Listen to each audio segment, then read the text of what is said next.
want to share my experience with you guys, because I actually watched a few of these videos and I was pretty interested in them, so I thought, maybe other people are wondering how things went.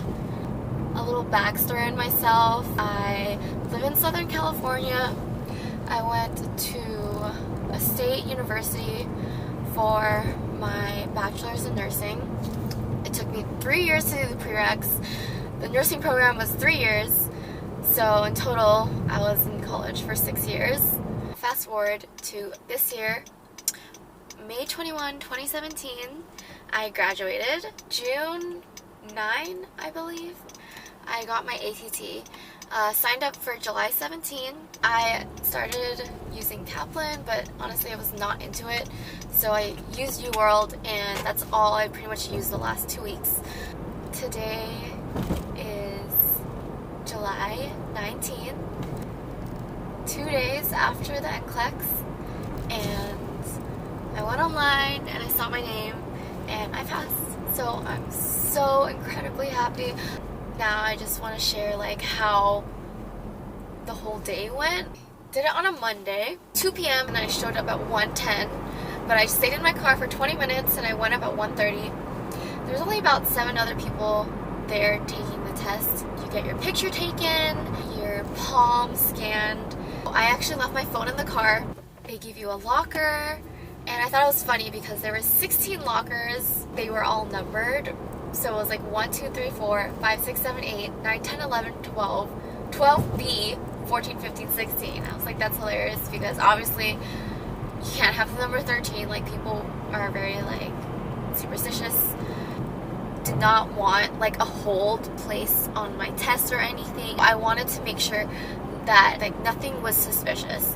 So I wore leggings because they didn't have pockets and they were comfortable. This lady inspected me. She told me I dressed perfectly because the girl before me, nothing was wrong with her. It's just she had jeans with pockets, so she obviously had to make her pull out her pockets. And she gave me a laminated paper, which was my whiteboard, a marker, which is not even erasable. She sits you down, logs you in, and then you basically start. It shows you a tutorial on every type of question they could ask. And then after that's done, you start the test. My first question, it wasn't hard, but it wasn't 100% I knew the answer. It was okay, you know what? This question sounds like something I could know. It sounds like something I could work through, and I could eliminate the other options to get the right answer. So for the first 30 questions, I was okay with myself, still pretty confident. Once I hit 30, I was just okay, this is getting really hard.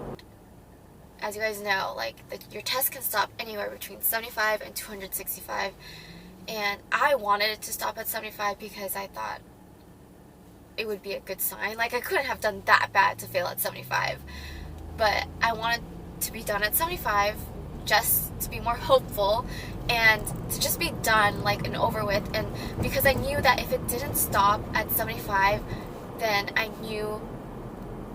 didn't know when it was going to stop.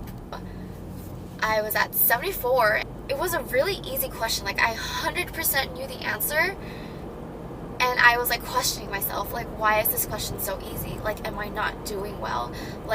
Do they have to give me easy questions to make me prove myself?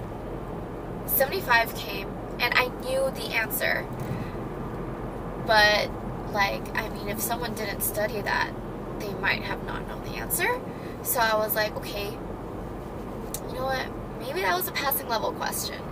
I took a little breather because I was okay, 2 things can happen after I press next.